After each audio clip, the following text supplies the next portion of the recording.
नमस्कार, स्वागत है आपका और मैं हूं आपके साथ लता। बड़ी खबर आपको बता रहे जहां राज्यपाल के ताबड़तोड़ एक्शन के बाद अब लगातार बढ़ रही ममता बनर्जी की मुश्किलें, क्योंकि अब राष्ट्रपति रामनाथ कोविंद से मुलाकात करने के बाद राज्यपाल धनखड़ करेंगे अमित शाह से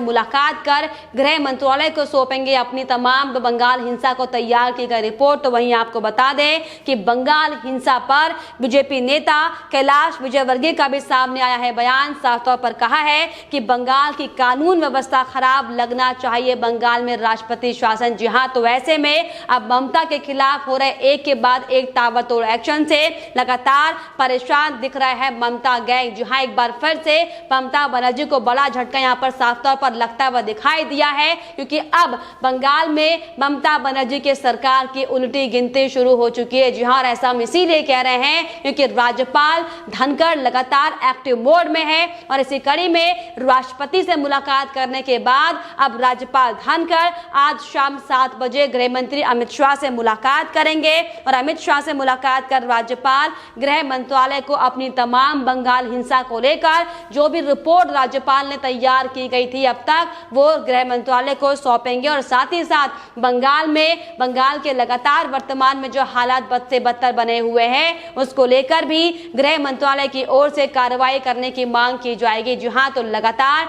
ममता बनर्जी की बौखलाहट और छटपटाहट साफ तौर पर देखी जा सकती है, क्योंकि टीएमसी की ओर से जिस तरीके से लगातार राज्यपाल को बंगाल वापस ना आने को लेकर तमाम तरह की सलाह दी जा रही थी, दरअसल यही बड़ी वजह है कि अब टीएमसी लगातार छटपटाहट में है, क्योंकि राज्यपाल एक के बाद एक जो ताबड़तोड़ एक्शन लगातार बंगाल हिंसा को लेते हुए दिखाई पड़ रहे हैं। इससे अब ममता बनर्जी घबराई हुई और डरी हुई दिखाई पड़ रही है। हालांकि हमने आपको दिखाया था कि इसके पहले राज्यपाल ने राष्ट्रपति रामनाथ कोविंद से मुलाकात की थी और राष्ट्रपति से मुलाकात करने के दौरान बंगाल हिंसा को लेकर भी खासतौर पर चर्चाएं की गई हैं। और इस दौरान आपको बताते चले कि राज्यपाल धनखड़ ने बंगाल हिंसा पर तैयार की गई रिपोर्ट भी राष्ट्रपति को सौंपी है और जल्द से जल्द इस पर एक्शन लेने को कहा गया है। जी हाँ, तो साफ तौर पर जिस तरीके से बंगाल में बद से बदतर स्थितियां बनती हुई दिखाई पड़ रही हैं, लेकिन अब साफ तौर पर वो वक्त आ चला है कि अब बंगाल में किसी भी वक्त राष्ट्रपति शासन लग सकता है,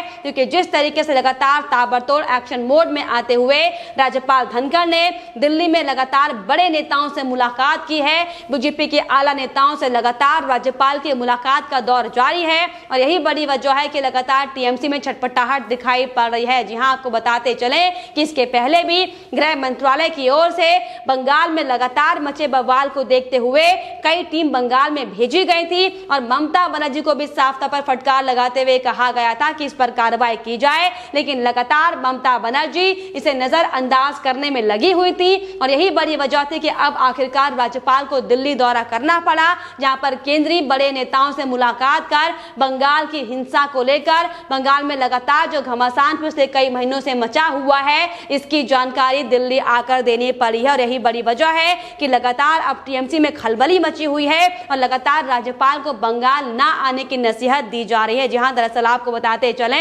कि बंगाल में पिछले कई महीनों से खूनी खेल लगातार जारी है और ये हालात लगातार बने हुए हैं कि जो अपनी जान बचाकर बंगाल छोड़कर अन्य राज्यों में शरण लेने के लिए गए थे वो अब तक अपने घर को वापस नहीं आ पा रहे हैं। और इन तमाम स्थितियों को देखते हुए हालांकि राज्यपाल ने दिल्ली दौरे से पहले ममता बनर्जी को एक चिट्ठी भी लिखी थी जिसमें साफ तौर पर अपनी चुप्पी तोड़ने को उनसे कहा गया था, लेकिन साफ तौर पर जिस तरीके से ममता बनर्जी सिर्फ और सिर्फ अपना तानाशाह रवैया अख्तियार की हुई है, ये बड़ी वजह है कि अब बंगाल में जल्द से जल्द धारा 356 लगाई जाएंगी, क्योंकि अब जो हालात बंगाल के बनते जा रहे हैं वो बहुत ज्यादा दुर्भाग्यपूर्ण और भयावह स्थिति को दिखाते हैं। जी हाँ, यही बड़ी वजह है कि लगातार बीजेपी के बड़े आला नेता बंगाल की स्थितियों पर कंट्रोल करने की पूरी कोशिश कर रहे हैं। लगातार ममता बनर्जी से यह अपील की जा रही है कि ममता बनर्जी बतौर मुख्यमंत्री बंगाल में लगातार जो भयावह स्थिति बनी हुई है इस पर कंट्रोल करने का काम करें,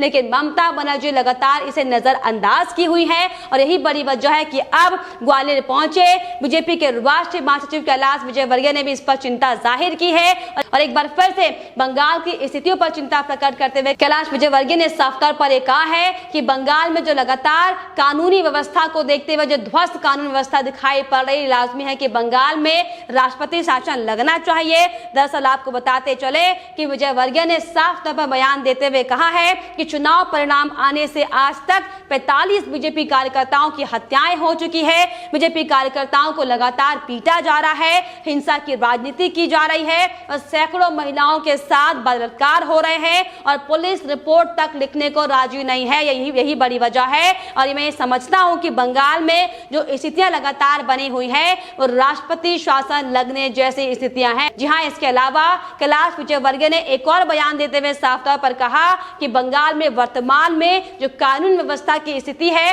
ये मैं कह सकता हूं कि राष्ट्रपति शासन लगना चाहिए। जो सरकार 213 सीटें जीतकर 1.5 महीने पहले जनमत जीती है, वहां पर राष्ट्रपति शासन लगाना ठीक नहीं है। लेकिन जो स्थितियां हैं इसको देखकर ये साफ तौर पर लगता है कि फिलहाल जो हालात है वो राष्ट्रपति शासन जैसे ही हालात बने हुए हैं। जी हां, बीजेपी नेता कैलाश विजयवर्गीय ने चुनाव में बीजेपी की जो अच्छी प्रदर्शन को लेकर जो बीजेपी की जीत साफ तौर पर मानी जा रही थी, इसका भी जिक्र करते हुए साफ तौर पर बयान दिया और ये कहा कि पीएम नरेंद्र मोदी के नेतृत्व में कार्यकर्ताओं की बदौलत बीजेपी ने बंगाल में बेहतर प्रदर्शन किया है और ये वाकई बीजेपी की बड़ी जीत के तौर पर देखा जा रहा है, क्योंकि हम पिछली बार की उपेक्षा 25% सीटें बंगाल में लेकर आए हैं, जो कि देश के लिए पहली बार इतिहास में ऐसा हुआ है जहां पर बंगाल विधानसभा चुनाव में जिस तरीके से बड़ी जीत बीजेपी ने हासिल की, ये वाकई ऐतिहासिक जीत है। जी हां, इसके अलावा कैलाश विजयवर्गीय ने यह भी साफ तौर पर कहा कि विधानसभा में अब 2 ही रंग दिखते हैं और बीजेपी को बंगाल में बड़ी सफलता मिली। तो साफ तौर पर जिस तरीके से एक के बाद एक बीजेपी नेताओं के तल्ख तेवर बंगाल की स्थिति को देखकर सामने आ रहे हैं, ये साफ तौर पर कयास लगना तय है कि विपक्षी भूमिका लगातार बीजेपी बेहतर तरीके से निभा रही है और यही बड़ी वजह है कि लगातार बीजेपी हमलावर है ममता बनर्जी पर और बंगाल में लगातार मचे घमासान को लेकर। जी हां, इसी कड़ी में जिस तरीके से हमने भी आपको तमाम रिपोर्ट दिखाई थी कि कैसे इसके पहले शुभेंदु अधिकारी के नेतृत्व में भी एक बीजेपी के डेलीगेशन ने राज्यपाल से मुलाकात की थी और बंगाल में लगातार हिंसा के तांडव को लेकर अपनी एक रिपोर्ट सौंपी थी और इस पर कार्रवाई करने की मांग की गई थी। यही बड़ी वजह है कि लगातार राज्यपाल के पास एक के बाद एक कई तमाम ऐसी मांगे सामने आ चुकी थी जिन पर सिर्फ और सिर्फ ममता बनर्जी पर कार्रवाई न करने का आरोप लगाया गया था। लगातार हिंसा को बढ़ावा देने के आरोप ममता बनर्जी पर लगते आए हैं और यही बड़ी वजह है कि इन तमाम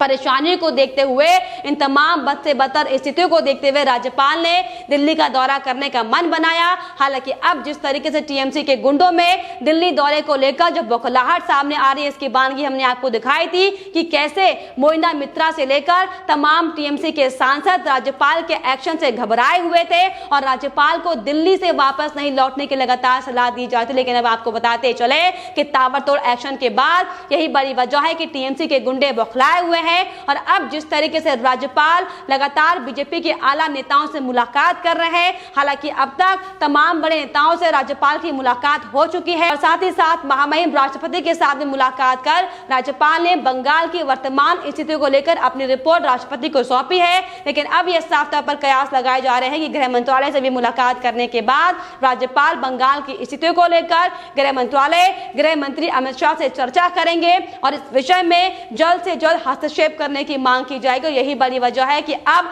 साफ तौर पर एक कयास लगाए जा रहे हैं कि बंगाल में किसी भी वक्त राष्ट्रपति शासन लग सकता है और ममता सरकार की जो सत्ता है वो भंग हो सकती है, क्योंकि लगातार जिस तरीके से ममता बनर्जी सिर्फ और सिर्फ झूठ की राजनीति पश्चिम बंगाल में करी हुई है, लगातार किस तरीके से पिछले 3 महीनों से या यूं कहा जाए चुनाव शुरू होने से पहले से ही किस तरीके से ममता बनर्जी ने यह आगाह करते हुए साफ तौर पर कहा था कि चुनाव के बाद हम देख लेंगे, किस तरीके से छुटमुट घटनाएं सामने आई थी और कैसे जबरन लोगों के हाथ तक पकड़ के वोटिंग में मतदान कराया जाता हम सबने देखा था। लेकिन अब आपको बताते चले कि ममता बनर्जी का तानाशाह बहुत जल्द बंगाल में खत्म होने वाला है और जिस तरीके से पिछले कई महीनों से जो टीएमसी के गुंडे हिंसा का तांडव बंगाल में मचाए हुए हैं, सिर्फ और सिर्फ ममता बनर्जी के सानिध्य में, ममता बनर्जी के संरक्षण में उनके खिलाफ भी कड़ी कार्रवाई की जाएगी, क्योंकि अब तक आपको बताते चले कि बंगाल हिंसा में मासूम लोगों को छोड़कर अब तक सिर्फ और सिर्फ 42 से ज्यादा बीजेपी कार्यकर्ताओं की मौतें हो चुकी है। बीजेपी कार्यकर्ताओं को चुन चुनकर उनकी हत्याएं की गई है और यही नहीं किस तरीके से सिर्फ हिंदुओं को इस पर निशाना बनाया जा रहा है। हम सबने देखा था और कैसे महिलाओं के साथ खुलेआम नरसंहार की तस्वीरें बंगाल से सामने आई थी, हम सबने देखा था। लेकिन अब ममता बनर्जी का ये नरसंहार ज्यादा दिन तक नहीं चलेगा, क्योंकि साफ तौर पर यह कयास लगाए जा रहे हैं कि राज्यपाल के दिल्ली दौरे के बाद ही बंगाल में बड़ा एक्शन होगा और वो ये होगा कि बंगाल में 356 धारा लगाई जाएगी और ममता बनर्जी जो लगातार अब तक तानाशाह रुख अख्तियार की हुई है, लगातार अपने टीएमसी के गुंडों को बढ़ावा देने का काम जो किया जा रहा है, इस पर लगाम लगाई जाएगी। और यही बड़ी वजह है कि लगातार टीएमसी के गुंडे, टीएमसी के नेता, टीएमसी के सांसद पश्चिम बंगाल में राज्यपाल को ना आने की अनुमति देते हुए दिखाई पड़ रहे हैं। जी हाँ, तो वाकई एक बार फिर से ममता बनर्जी को बड़ा झटका लगा है, क्योंकि साफ तौर पर राज्यपाल इस वक्त बंगाल की स्थिति को लेकर एक्टिव मोड पर आते हुए दिखाई पड़ रहे हैं। लेकिन फिलहाल इस पर आपकी क्या राय है, हमें कमेंट बॉक्स में जरूर लिखिएगा। साथ ही साथ हमारे चैनल को सब्सक्राइब करना भी ना भूलें।